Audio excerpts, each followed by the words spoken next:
Ani bojo, Ozhawa Anung Kwe Nadishnakaz, Maiga Nadodam, Obajwa Nadonjaba. My Anishnabe name is Yellow Star Woman. My English name or colonial name is Theodore.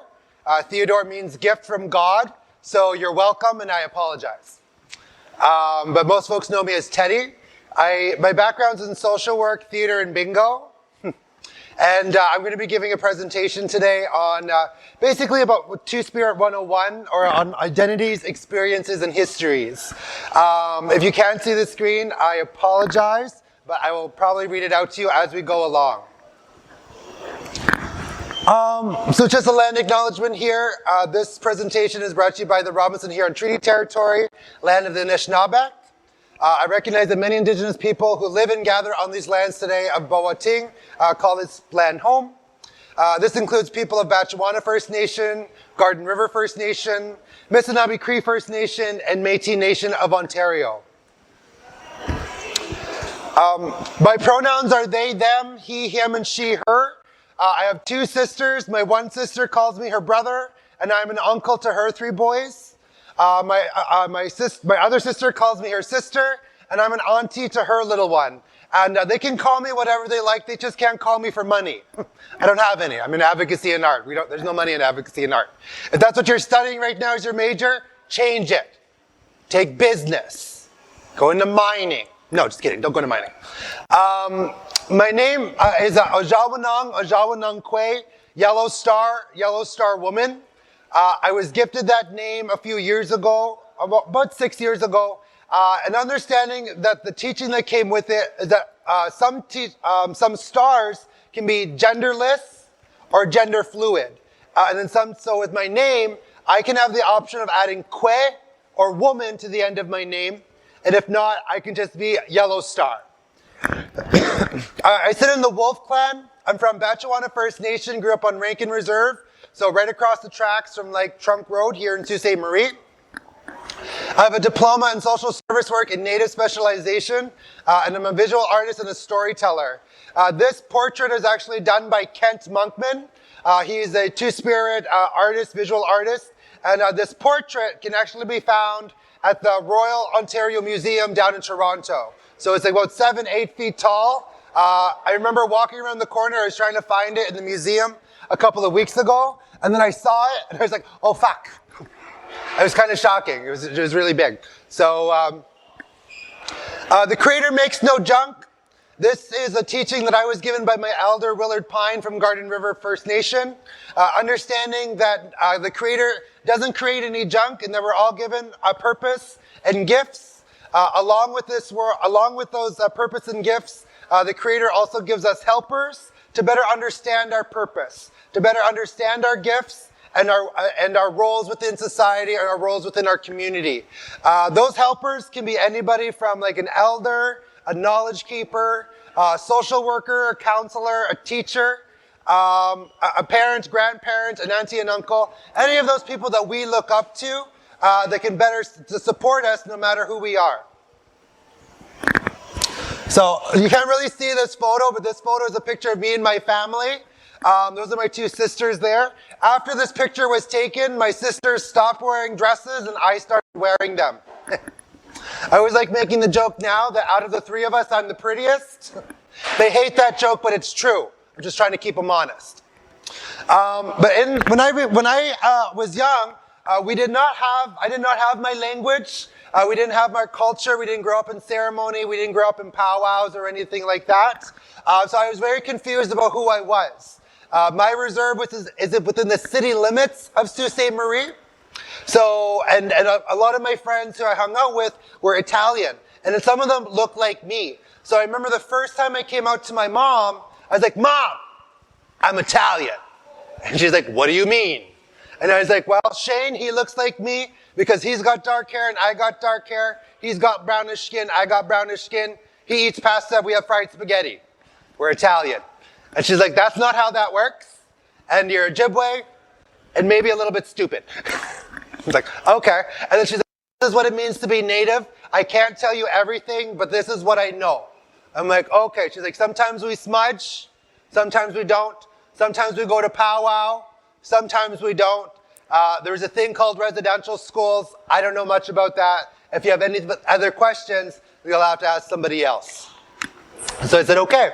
So I did, and I had aunties and my grandmother who was very in tune with their culture, in tune with community. So that helped me out understand who I was as a Anishinaabe person. And this person came along, you can't really see it, but this is Zach Morris, the character Zach Morris from the show Saved by the Bell. I'm a 90s kid. So, and this show came out, and I didn't know what it was. I didn't know what it meant to have a crush on somebody. I didn't know what gay was, or liking guys was, as somebody who was a guy. So I just remember I really loved watching this guy on TV. Now, Saved by the Bell was on every morning at 8 o'clock. The school bus came at 8:30. I missed that bus many, many times because I was watching Saved by the Bell, thinking that maybe one day that Zach Morris would end up like hooking up or kissing Slater or Screech or Mr. Belding. Again, it was the 90s, so TV was very different back then. And I'm not saying that TV made me gay. I'm just saying it helped.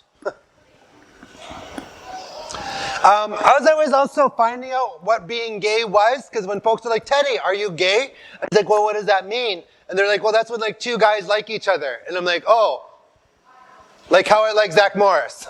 Okay, I think I might have the gay. No, it's not a disease, but yeah, I am gay. I know it's definitely different. But as I was coming out as well, my dad watched the news a lot. And there was different stories that were coming out in the early 90s that really impacted me really hard. One of them was the story of Matthew Shepard in the black and white photo here. Matthew Shepard died in 1998. He was 21 years old. He was beaten up by a couple of guys for being gay. And the community's reaction was very hard to watch on the news, because on one side the community wanted justice for what happened to Matthew, and on the other side people thought that what happened to Matthew was just because he was homosexual, because he was gay. And that was very hard to watch as somebody who was 12 years old or 13 years old watching the news with my parents. Around the same time, same-sex marriage was also being passed in Ontario and around Canada. And also the story of Mark Hall. Mark Hall was a youngster in Ozhawa, Ontario. He was gay and wanted to go to prom with his boyfriend. And the school board said, no, you can't bring your partner, you can't bring your boyfriend to prom because that's not allowed. And so Mark Hall was like, okay, well then I'm going to go to the media and I'm going to sue you. And the school board was like, fine. Bring your boyfriend, don't sue us, don't go to the media. He went to the media anyways, that's how I was able to hear about his story. But those two stories impacted me to get into social work, to get into social justice and to advocacy. Because the one thing is like, with what was happening in Canada and the United States at the time, I knew that something needed to also happen here in Sault Ste. Marie and Bawating, because there really wasn't that much to go off of. Or anything in support for LGBTQ folks. So I asked for help. I remember going to the counselor. I was bullied a lot in high school for being gay and native and feminine. And I remember the guidance counselor sat me down and was like, okay, so why are you missing school all the time? I'm like, well, because this is how I'm being treated. I'm gay. What can you do about that? How can you help me? And she's like, well, there's actually an LGBTQ youth group here in the Sioux. Just started. I don't know what all those letters mean, but I know lesbian and gay. Maybe you can go to those meetings and then let me know what the rest of those letters are. I'm like, okay. So one thing that also helped me figure out who I was art. So I'm a storyteller, I'm a visual artist, I'm a writer, and a lot of those things are able to help me channel those feelings that I had, the animosity, that anger, that rage that I had from like other people treating me bad, and I took it on stage. I took my show on the road. So I got involved in theater here, musical theater in Sault Ste. Marie. A dear friend Isaac was also in musical theater as well. And the one thing about musical theater is that you kind of need to know how to sing. And I can't sing. I do drag now, so I lip sync. That's the best I can do. But I did a lot of shows in musical theater because like if you look like a guy, a dude, a bro, you basically got into the show automatically. It didn't matter because they needed more guys in the show. Ask Isaac. It's very true. So I do shows like Les Miserables, Sweeney Todd, Footloose, Beauty and the Beast, and so forth. I remember having the director one time in Footloose say, like, okay, they were giving us stage directions. They were like, Chris, you're going to sing tenor downstage. Jean-Yves, you're going to sing baritone center stage. Teddy, you're going to lip sync backstage. Don't get close to the microphones. Don't get close to any of the other singers. You're going to throw them off. I'm like, okay, that's fine. I'm just happy to be here. And when I was doing music theater, I got involved in Indigenous theater in Garden River with their Garden River Arts Committee when there was one. And that actually generated an opportunity for me to go to the Bajmajig Theatre Group. And the Bajmajig Theatre Group is one of the longest running theatre companies here in Ontario, in this part of Canada, in Manitoulin Island. So it's right across the bay from Wikwemikong unceded First Nation, where my grandmother is from. So I was able to go there and study for 1 year on how to do Indigenous storytelling and how to do improv, which benefited me later on when it came to do facilitation, when it came to do hosting for different events. Definitely helps me out now when I was doing drag. We just did our first, one of our first drag shows here at the Delta Hotel last night. Me and a group of folks, we organized our first Two-Spirit gathering here in Bawating in the North Shore. First time ever. We made history yesterday. We had 5 drag performers with the Ever Sick Arts and Performance. And that's an organization that has drag queens, kings, and kin who are Two-Spirit, Indigiqueer, or LGBTQ Indigenous. It also provides an opportunity for drag folks to come in who've been doing drag for a while, but also the opportunity for people who've never done drag before to come and have a stage to perform and experience what it's like to do drag. So, and we made over like $1,200 last night just selling tickets at the door and raffle prizes. And then we were able to pay all of our performers at the end of the night, and they were able to get their tips too. Now, I went to Sioux College after Bajmajig. I realized that there needed to be something done. More work needed to be done for Two-Spirit LGBTQ folks here in the Sioux, specifically youth. My focus was on youth about 10 years ago when I was starting to do this work. And when I got into social work, it was Indigenous specialization, working with a specialized community or a specific community. But my teacher looked at me and she said, you're kind of already doing social work. You're already doing social justice. You're doing social justice for LGBTQ people. So you could actually be teaching some of your peers here because you already have a specialization when it comes to social work and social justice. And so I started to create these workshops and presentations for folks to better understand, to become more aware, and to, in some cases, to become better allies for Two-Spirit LGBTQ folks. So, a brief look at some LGBTQ history here in Canada. Early colonial laws before Canada ever became Canada here on Turtle Island. Acts of homosexuality were illegal. More specifically for men, if they had sex or engaged in sex or homosexuality with other men. And on the books and the records, it says that punishment for acts of homosexuality was punishable by death. Now, there is no any kind of recorded history that has ever occurred, but like with history, like a lot of those records sometimes get lost, sometimes it's not officially reported. So, but there are early colonial laws. Homosexuality here in early Canada was illegal, and the punishment was death. In 1969, we'll make a big jump here. Homosexuality was decriminalized. So prior to 1969, if you were found being gay or engaged in homosexuality, you can get charged and arrested and put in jail. The first gay rights march was held in Ottawa in 1971. Riots in Toronto and Montreal, bathhouse riots, started pride movements in also 1981.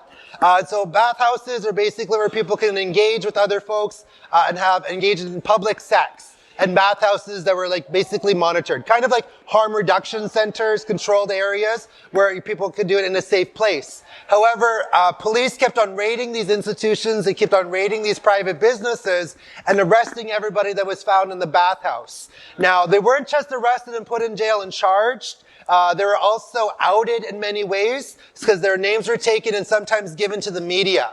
And the media would report their names. So in some cases, people lost their jobs, they lost their careers, in some cases lost their families because they weren't out, and in other cases lost their lives because they committed suicide or they died of suicide after being outed. And so those riots, those raids, turned into riots from the LGBTQ community saying that we're standing up for ourselves and standing up against the police and we're making a motion for ourselves and we're going to become more organized. And so that's how the Pride movement started in Toronto and Montreal. Sexual orientation was added to the Canadian Human Rights Act in 1996. Same-sex couples got the right to marriage in 2003 in Ontario and then across Canada in 2005. Gender identity and gender expression is protected under the Ontario Human Rights Code under Toby's Act in 2012. Justin Trudeau, the first Prime Minister in Canada to walk in a Pride Parade, happened in 2016. Parliament of Canada establishes the LGBTQ Secretariat. So it's a federal department that has different resources and information that you can go to and find different examples of supports, resources and awareness for LGBTQ Canadians here in Canada. And then conversion therapy was made illegal in January and just this year in 2022. So prior to that, if your child was gay or homosexual, your family members can basically sign you up or send you to a camp or a center where they basically try to make you not gay. In more cases than any, they were more damaging than anything else. But luckily, those places now and those businesses are now illegal here in Canada. Now, prior to European contact, there was many different examples of two-spirit LGBTQ identities. So gender diversity, same-sex practices that happened in different ways and different forms. They had their own terms, they had their own teachings to go along with them. Now, after contact, though, that started to change. In some cases, maybe we'll get into that later. But in other cases, when Europeans got here to Turtle Island, they started to put terminology onto two-spirited people. They started, instead of using their traditional terminology for gender diversity or same-sex practices, they started labeling them as other terminology with language that wasn't their own. So one of those terminologies was the term berdache. And berdache was an early European designation for American Indians in Canada who did not conform to Western gender and sexuality norms. The term has been utilized in anthropology and other disciplines to define American Indian homosexuality, transgenderism, and intersexuality. Many consider the term to be offensive. And however, in 1990, that term changed from berdache to the term two-spirit. And we'll get into that in a moment here. So here are just some examples of different two-spirit identities. It's really hard to hear that music. Okay.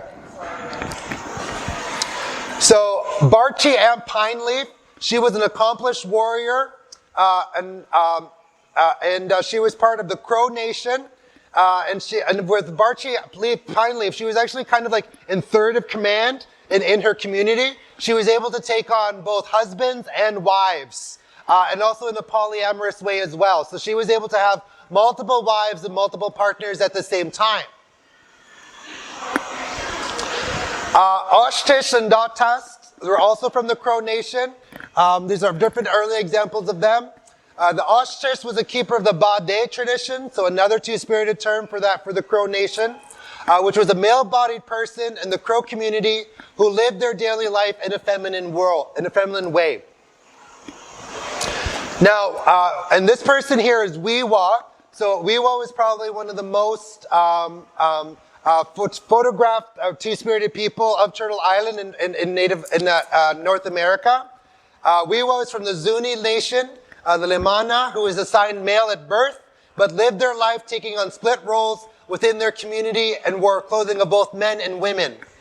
They were arrested after other Limana and the Zuni nation were criminalized. So during this time, different two-spirited people were being criminalized. They were being arrested for just basically practicing their traditional roles and practices. So many two-spirited people at the time, they were medicine providers, medicine keepers. Sometimes they were also visionaries. They were also greeters for their community. Wiwa was also a greeter in her community as well. And so what happened, but when she was arrested and brought into jail, but her community advocated for her release, saying that she played a very important role in her community, so then she was able to go back home and live out the rest of her days in the community there.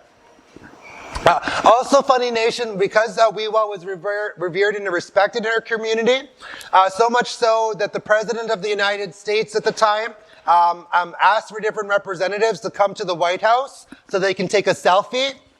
No. So they can have a meeting and have different representatives from different nations. And the Zuni nation ended up sending Wiwa as one of their representatives. And Wiwa was is kind of speculated or kind of suggested that, or questioned if Wiwa was one of the first two-spirit or maybe one of the first trans-identified persons that ever went to the White House. And she was treated with respect, but a lot of people considered her to be the mysterious woman because she was also very tall. Taller than most of the other female women counterparts in the grouping. Now, the term two-spirit, I've been saying it over and over again. This was a term called Nishmenaduk or Nishmenadawag. It's a Anishinaabe term that was given to Myra Laramie. She's pictured here at the bottom here. This is a gathering here in like 2017, I believe, with MMIW. And she had this vision that was given to her when she was in a TP at the time, occupying the courthouse there in Winnipeg, Manitoba. And the term Nishmenadawag, or two-spirit, was basically an understanding that everyone has two-spirit, or that the spirits inside of them have a balance between maleness and femaleness, or a fluctuation between masculinity and femininity. And in some cases as well, there's also a cultural or a spirit connection to that term as well for Anishinaabe and Indigenous people to take. The term two-spirit was also adopted at a gathering in 1990 in Busujim, Manitoba, where Native American, First Nation, and Métis people were coming together, both from Canada and the United States, to talk about their ceremonies, to talk about their traditional practices, to talk about what was happening in the places they were coming from, what kind of marginalizations and discrimination they were experiencing. But these gatherings are an opportunity for them to come and practice their ceremonies, to come practice their traditional teachings, and to share those practices with one another from across Turtle Island, from both sides of the medicine line. The medicine line being the border, the colonial border between Canada and the United States. And in 1990, at the second gathering, Myra, along with other elders and knowledge keepers, including Beverly Thunderchild, Albert McLeod, shared the term two-spirit with the community. And it was an opportunity for the community to discuss, debate, and then later on adopt that terminology for themselves.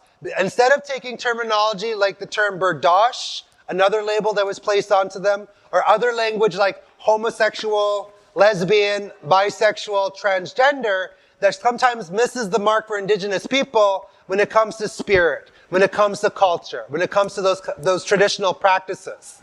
So the term two-spirit was adopted in 1990, and Myra said that she has gifted that term to community, and now the community owns it for themselves. In 2019, Harlan Pruden, handsome friend here at the corner. I fanboyed when I first met them in 2019. They sat down right beside me. I'm like, oh my God, that's Harlan Pruden. Oh my God, I've read all of his work. Oh my God, I follow him all the time. And he looks at me, he's like, hi, I'm Harlan Pruden. And I'm like, I know. Hi, I'm a big fan. It's so nice to meet you. And I almost started crying. And they're like, oh, okay. They just turned away a bit. I'm like, so sorry. I'm like this all the time. But at that gathering, that the term Two-Spirit can be also known as a placeholder term. So for those indigenous people or cultures or tribes who don't have any kind of ties or don't have any kind of language for themselves that's besides Two-Spirit. Because there are some indigenous LGBTQ folks who won't use the term Two-Spirit for whatever reason. Maybe they don't understand the history of that connection. Some folks say, well, it's an Anishinaabe term. I'm not Anishinaabe, so I don't have a term for myself. Other nations is okay, we're not going to use the term Two-Spirit because we have our language. We have terminology that we can use for ourselves. So the term Two-Spirit can be used as a placeholder term for indigenous LGBTQ people until they can find or reconnect or redefine that language for themselves or terminology for themselves. Another term that exists for indigenous LGBTQ folks is indigiqueer. So TJ Cuthand is a filmmaker living down in Toronto. They're Cree and Métis from Saskatchewan. And they came up with the term indigiqueer when they were curating part of the Vancouver Pride Film Festival. And they're like, we want you to do a Two-Spirit film festival. Do the Two-Spirit component. And they're like, okay, but I don't identify as Two-Spirit. It's not for me to use. And I feel like that kind of leaves other people out. And also sometimes people who are non-binary may not want to use the term Two-Spirit because it still has that binary kind of language. Maleness and femaleness. Masculinity and femininity. So someone who's non-binary, that might not jive for them. That might not resonate with them with the self. So TJ, who's also non-binary, uses the term indigiqueer. So it also combines indigenous and queer, because at that time, both of those terminologies can be very political. They can have very different kind of meanings. They can have different reactions to different folks. It can also make people feel uncomfortable when talking about indigenous topics or queer topics. So they made it. So they took it upon themselves to make more people uncomfortable by combining those two terms together. And just like Myra, they were very happy to see and very actually surprised to see that term used later on in academia and also in other forms of artistry. So even Josh Head wrote a novel and used the term indigiqueer. So a lot of folks oh yeah, Joshua, they came up with the term indigiqueer. I'm like, no. Let's bring that right back and go back to who came up with that term. And it was actually TJ Cuthand. Always trying to keep them accountable. Man. So the Two-Spirit Journal is a historical, it's an online article and resource that people can use to find other articles or documentations or reports about Two-Spirit or gender diversity or same-sex practices in Turtle Island. And for indigenous people. And that is also something ran by Harlan Pruden. So Harlan also has done a lot of research when it comes to Two-Spiritness across Turtle Island, and has actually found 150 plus terminology and language for Two-Spirit identity that's not Two-Spirit, that's not that term. Through across Turtle Island, some of that terminology existed prior to contact. Some of that terminology came up after contact. So depending on where you're going and where you're coming from, that terminology can maybe have some more positive connotations, and sometimes they might have more derogatory connotations, depending on how historically relevant they are. So, and there are actions that were created for the erasure of Two-Spirited people in many indigenous ways of being. So like Weewa, how I mentioned earlier that they were arrested for just being a medicine person, for giving that kind of work, for doing land-based practices, and they saw that as paganism. They saw that as act of witchcraft. So that's where a lot of Two-Spirited people, a lot of elders and medicine people were being arrested, incarcerated, and not being brought back to their community because they went against societal norms.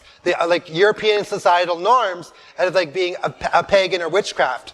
But even before that, Turtle Island also experienced a lot of violence. So we had two-spirit societies. We had storyteller societies as well. But a lot of those societies were erased and taken away from us so that we could not tell our stories in that good way. So we cannot talk about gender diversity or same-sex practices in a good way, in a mutual way, in a consenting way. So sometimes communities are met with violence when they found out that there were two-spirited practices in place. Sometimes European powers would say, you have to give up your two-spirited ways, and you have to give us your two-spirited people, and we will deal with them accordingly. Or you have to deal with your two-spirited people and make sure that they don't exist. And there was a lot of changes, a lot of disruption happening for Indigenous folks at that time. So in some cases, Indigenous communities gave up their two-spirited people. Sometimes they banished their two-spirited people, thinking like, okay, if we give up this part of ourselves, then maybe we can still retain everything else that we have here. In other cases, they knew that those two-spirited people, those practices, those terms, and those teachings were sacred, were a part of their well-being. They were a part of their circles, a part of their community. So instead of banishing them, they hid them. They kept them. They went from something that was sacred to something that was secret. But then over time, those also teachings were lost. And then because if you have a knowledge keeper and that's the knowledge that they keep, but something happens to them and that knowledge isn't being accessed, how do you get access to that knowledge now? But luckily, like 150 plus terms, a lot of communities retain that information. They retain those teachings, they retain those terminologies, and so that's how we still have them today in different forms and different places around Turtle Island and other First Nations. But practices of patriarchy, white supremacy, cis heteronormativity, and gendercide and religious influence took away those two-spirited practices, terminology, and even people. Incarceration, illegal detainment like WIWA, charged with witchcraft, paganism, anti-LGBTQ laws, like the anti-homosexuality laws here in Canada prior to contact, or after contact. Reservation systems are put in place, keeping Indigenous people contained to one area. They were monitored by Indian agents. And then if an Indian agent found out that there was a two-spirited person present, they had the authority to take that two-spirited out of their community and try to make them conform to being straight or to be heteronormative or not transgender. If they found out that two-spirited people were getting married, in some cases they would take them apart, separate them, and then force them into marriages that were heterosexual marriages or unions. Fucked up a lot of people. Residential schools here in Canada, they existed for about 150 plus years. Algoma University used to be Shingwak Residential School. And there's different stories here from residential schools of two-spirited people that went to these schools, that went to these institutions, and they were met with a lot of prejudice, met with a lot of discrimination. Not just from the people who ran the schools, by church and state, but also by their peers who adopted those colonial viewpoints of homophobia and transphobia. That really did a disservice to those communities. So a lot of those victims never made it out of residential school. Sometimes they ended up dying here in residential school. Sometimes they ran away and never made it back home. And other times they did go back home, but they're left with a lot more trauma. Their trauma looked very different from straight students or cisgender students that went to residential school. My question for residential schools was how many of those children that went to residential school, over 150,000 that we know of, how many of those children were also two-spirit? How many of those children who were not two-spirit learned about homophobia and transphobia at these schools and then took those teachings back home to their own community and taught it to other generations when they had their own children? Those questions are also reflected when it comes to the scoop. So the 60s, 70s, and 80s scoop, where children were taken by children the child welfare system and put into adoptive care, or put into foster care, or put into group homes?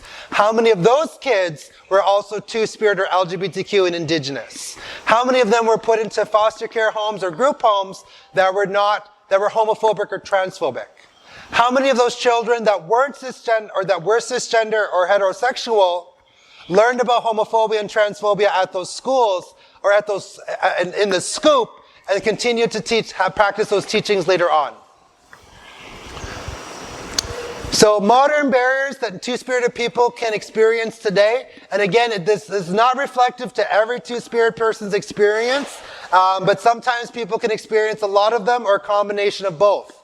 Limited or no access to transportation, depending on where you are, if you're in a rural community or First Nations community, not having access to city transit, buses, taxis, or anything like that. Lack or access to schools or medical care. So a lot of times there's still not post-secondary institutions or high schools in some First Nations communities. So sometimes those students have to leave their community for education. Sometimes they have to leave their community for medical care if they don't have proper hospitals or doctors or nurses stations, and they have to be flown out of their community and brought to another community elsewhere to get medical care.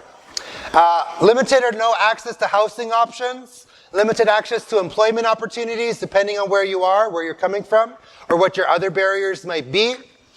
With COVID, we saw a limited access to internet or smart technology. So if people are accessing drop-in services, or if they're going to different organizations where they had a program running, a lot of those programs were canceled, and they did not. And some of them were able to make that jump to the internet, to have Zoom sessions, to have Zoom drop-ins. Not places did not. And so even LGBTQ organizations and resources providers had to shut their doors during COVID because they just did not have the resources to make the jump to something more online. Oh, hey, Bonnie, how are you? There's my cousin over there. Me. Increased chances to experience gender-based violence or discrimination. Again, those experiences for those folks in a residential school, on reservations, in early colonial contact, experience high more rates of gender-based violence. When the TRC report came out, the Truth and Reconciliation report came out, they came up with 94 calls to action. Out of those 94 calls to action, nothing is mentioned about Two-Spirited people in any of those 94 calls to action. Nothing to support LGBTQ Indigenous people. So after that report was found, a lot of Two-Spirited people were hurt because it added on to that erasure of our experiences and our histories and our identities. So when the MMIW report came out, the Murdered and Missing Indigenous Women's report, we were able to work with them as well to make sure that LGBTQ Two-Spirited voices were heard. So last year, in June of 2021, they came out with the MMIW 2S LGBTQIA plus report.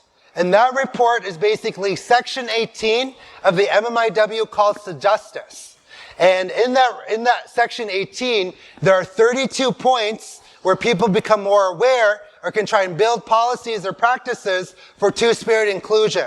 That includes child welfare, mental health, education, incarceration, criminal justice, and so forth. So, why are traditional and modern terms important? They're important because it responds to the nuances of 2S LGBTQ experiences with an Indigenous framework, with Indigenous experiences. Understanding that as Indigenous people, we've had Two-Spirited people before, we had LGBTQ aspects before, and we're just trying to go back to what that was before. Because a lot of that was erased after colonization. So we're trying to turn back that clock and go back to what those earlier practices were of inclusion, of acceptance, of respect. What supports and resources are needed? There are still many resources that are still needed. We still need we still need awareness. We still need workshops. We need to tell educators what it's like to be Two-Spirit.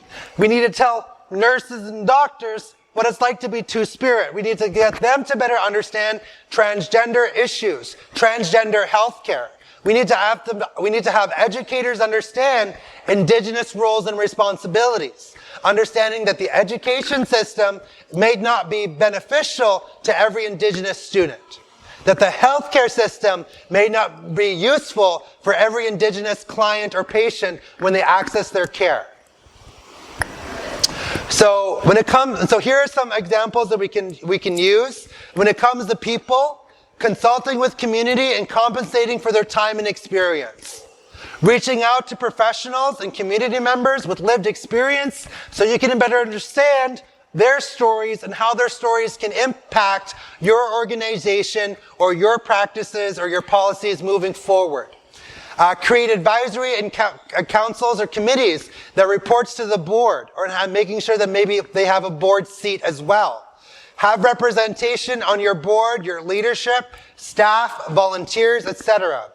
Hire Indigenous, Native American, First Nation, Inuit, Métis, graphic designers, models, content developers, actors, consultants, musicians, photographers, sound technicians, etc. Caterers. Oh my God, get some native food in you. Get some feast food. It's really good. Ask for some bannock. Ask for some riled rice.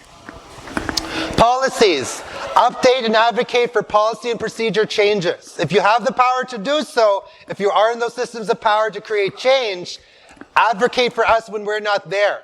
That's what allyship is about. Standing up for us and making sure that our voices are heard, even if we're not in those spaces. Includes annual and ongoing mandatory trainings for staff and new hires, new volunteers or board members, or students. Peer-to-peer supports for Indigenous employees and LGBTQ plus employees, and Black people of color employees. Awareness opportunities, workshops, presentations, panels. Inclusive health insurance for worker benefits, for same-sex partner benefits. Is that in practice? If somebody is transitioning in your workplace, do they have the opportunity to get access to benefits when it comes to transitional care, so they don't have to pay out of pocket? A buddy of mine worked as an engineer, and they had saved up all this money so they can start getting transitional support, transitional surgeries, gender-affirming surgeries. And so they came up to their boss, and they're like, okay, I'm taking this time off. I'm going off and getting these surgeries. I'm going off and I'm going to come back looking different. And this is who I am. And I'm just going to tell you now that I need the time off. And her employer looked at her and said, you're covered. We have it in our benefits packages. You didn't have to save up your money. We'll give you the time off. But you are covered. Just make sure you have all your receipts and whatnot, and we can reimburse everything that you're going through. And so afterwards, she took all of her savings that she had up after she healed and took a vacation. She was like, okay, I'm going to the beach now. I'm going to show off my chest because they're new. And that's exactly what she did, not knowing that she was already covered within her benefits package. Her insurance already covered it.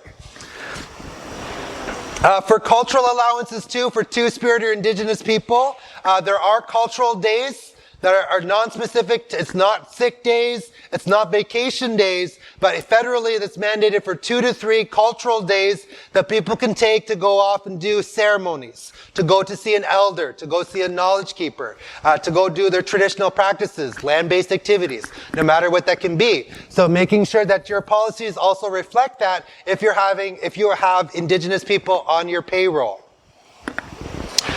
Practices address discrimination and intolerance in all of our spaces, in work, in the community, and at home. Consider that some folks will react sooner than others. Because sometimes people might take some time to process what has happened to them. There's like, hey, was that discriminatory? How did that make me feel when that person said that or did that? Okay, it's kind of like the next day now, but I'm still having feelings about that. And so making sure that they have an opportunity to still share or to report any of those instances, even after the fact, because sometimes it takes people to react and process that information. Neurodivergent people might need that more time and space to process those kind of instances. Funding, fundraising, or donating to 2S LGBTQ programs, groups, or agencies. So finding opportunities to partner with Algoma Pride, to work with Eversick Drag Entertainment, Sioux Pride, or other agencies that do that work in the community. Sponsor LGBTQ community members to attend gatherings, events, or ceremonies. If you have staff member LGBTQ, and if they want to go to a conference, if they wanted to go to a gathering, if they want to go to any kind of function, maybe building in those practices where they can go and do that, and that can be an opportunity for professional development for them. Just to go and grab resources and come back and bring it back to the place that they work. Familiarizing yourself with Indigenous LGBTQ language, terminology, local history, land acknowledgements. What land are you on? What territory are you on? What are the closest Indigenous communities and territories that are near you? Research. If you like to read, if you like to watch videos, if you like music, maybe include Indigenous artists, Indigenous authors, Indigenous performers, Indigenous movies, so you can learn that way if it's a better practice. If you're better going to school and learning in an institution like this, take an Indigenous studies course. Advance that experience and advance your own knowledge as an ally. Pride, attend and support Indigenous Two-Spirit community events. Create your own Pride events, like Algoma Pride Week here. Thank you again so much for inviting me here this week. In Canada and the US, June is Pride Month. In Canada, Indigenous History Month is June, so National Indigenous Day is on June 21st. Native American Heritage Month in the United States across the medicine line is this month here in November. Native American Day across the border is also on October 10th. And remember that Pride Month is every month, and then Indigenous Day is every day. Tomorrow, I'm still going to work up Indigenous and pretty gay, if not even more gay than from today. So here are some resources. I will be able to share this document, this PowerPoint with Carrie and AUSU. So if anybody wants access to this information, you can get it through them. We won't go through all of this because we're running for time. But these resources have something for service providers, parents and caregivers, children and youth, seniors and elders. Because again, tomorrow, we don't know who is going to come out to us. We don't know if it's going to be a peer. We don't know if it's going to be a friend. We don't know if it's going to be a young one, a youth. We don't know if it's going to be an adult. It might be a parent. It might be a grandparent. It might be an uncle or auntie. So when that happens, how can we be better aware to support them and assist them in what they need? So this is the National Action Plan.